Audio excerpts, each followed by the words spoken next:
Whenever the topic of slave trade comes up, what comes to our minds are the images of black slaves in shackles and chains aboard a ship bound for the Caribbean and other parts of Europe. This was called the Trans-Atlantic Slave Trade. But that is not what we are talking about today.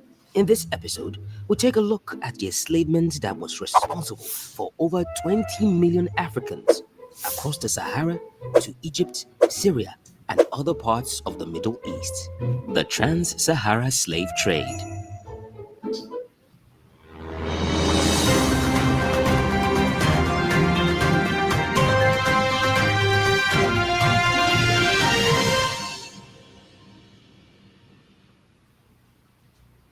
Before we start, please like and subscribe to our channel for more stories. Otherwise, we will not share our sweet palm wine with you. You might be wondering, aren't the Europeans the one who arrived at the shores of Africa and took loads of slaves away on their ships? Loads! Okay, let me explain. There were two major forms of slave trades in Africa. The first was the Trans-Saharan Slave Trade. The second is the Transatlantic or the Triangular Slave Trade. The Trans-Saharan Slave Trade is by far the oldest type of slave trade documented in Africa and perhaps the world at large. It dates as far back as 1000 BCE.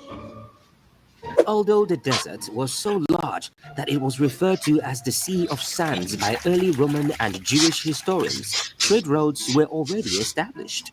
A large number of items from foodstuff, gold, and salt, which originated from the rich salt mines of North Africa, were carried along these routes, and every trade had its own dawn: the Arabs. The Arab merchants conducted their business between North African states in the west.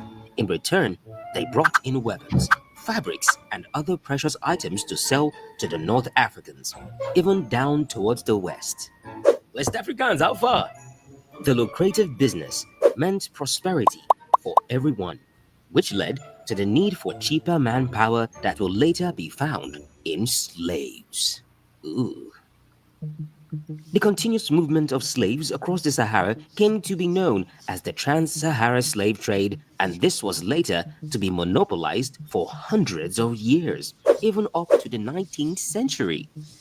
The spread of Islam in West Africa, especially in areas close to the Sahara, bridged the communication gap between traders of African and Arab origin and fostered more trade across the desert.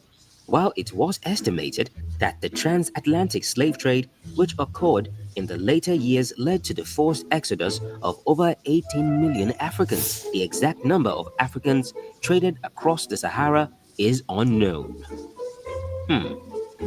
Contemporary historians believe that this was an estimate of over 27 million Africans. The journey across the Sahara, which is the natural demarcation between North and West Africa, was about 1,200 miles, which by any means is not an easy feat. But the introduction of desert camels reduced the distance, but not for the slaves. They endured the scorching sun, the cold nights, sandy walkways, and sandstorms which gave no warnings. The poisonous reptiles, oh God! The slaves often go for days without food and water. Please, give me water to drink. Dehydration killed more slaves than their slave masters did. Sick and feeble ones would be left behind to die, and rebellious ones would be killed. The women either became sex slaves or concubines, and some of the men were trained as soldiers. Attention!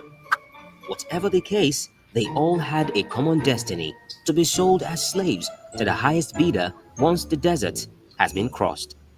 The Trans-Saharan slave trade was also harsh to the merchants too. If one ever embarked on such a journey, he would have to travel with his entire family or army, or still kiss them goodbye because he could not predict when he would return. My chérie, I may never see you again. In those days, it might take 6 months or 1 year to travel and return through the desert. That is, if you do not meet with the gentleman of the desert. I'm talking Ali Baba and the 40 thieves, more the 40 thieves than Ali Baba himself. Today, such journeys take only about 2 to 3 hours to cross the desert by air. Whenever you see the inventors of the aircraft, just thank them.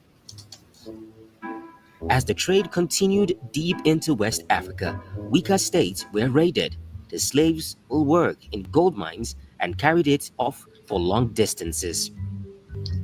Stronger states imposed taxes when the merchants passed through their territories, and the merchants formed alliances with kings for protection of trade. Those smart devils. These led to the rise of powerful kingdoms who had gold, had slaves, but had stupid kings who exchanged slaves for a bottle of whiskey, which even threatened the sale of our sweet palm wine. Bad king, bad king. One powerful kingdom that we need to know in those times, 1324, was the Mali Empire, where the richest man who ever lived ruled. Yeah, you can verify that on Forbes. His name was Mansa Musa, the 10th Mansa, or Emperor of Mali. Hail the Mansa! Now, in case you didn't know, Mansa Musa had a brother named Mansa Abubakar. Before he became king, Mali Empire extended up to the current-day Ghana, Guinea, Senegal, Mauritania, and Gambia. Some historians say it also consisted of the Kano Empire in modern-day Nigeria. The king before him has reportedly reached the fifth stage of Maslow's hierarchy of needs and wanted more. So he handed Musa the kingdom and went on an expedition to explore the Atlantic Ocean, but never returned. Mansa Musa took over the kingdom, expanded it through a series of conquests of weaker and rebellious states. At the height of its power, Mali had over 400 cities, had universities with Arabian scholars and architects. Ooh, yeah. Mansa Musa was a good politician and knew his game.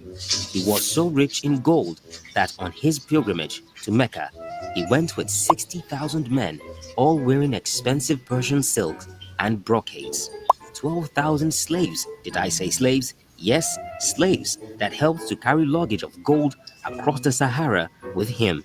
80 camels, all loaded with gold dust, and he fed his entire company all through the journey. It was said that he built a mosque each Friday, gave gifts of gold to the poor, and spent extensively. Ooh, he's a spender. Some historians believed he deliberately wanted to devalue the Egyptian gold market since the amount of good he splashed, particularly in Cairo, created financial recession for the next 10 years. This is the only time recorded in history that one man directly controlled the price of gold in the Mediterranean. Others say it was a show-off to make his Timbuktu, the capital of Mali, famous. Indeed, Mansa Musa made Timbuktu so famous such that the news of his wealth and pilgrimage to the Holy Land caught the attention of Europeans as Mali found her way into the Catalan Atlas in 1375. In fact, the major African city recognized by most Europeans around the 14th century was Timbuktu. Just tell her I went to Timbuktu. Tell her I'm searching for gold. Many European explorers sailed through the Atlantic Ocean from France, Portugal, England, Germany, and Spain to see for themselves what was in Africa, and a number of them landed in the West African ports. These events led to the realization of the vast wealth of Africa by the Europeans, which later gave birth to the Trans-Atlantic Slave Trade and later the colonization of Africa. Oh, sad.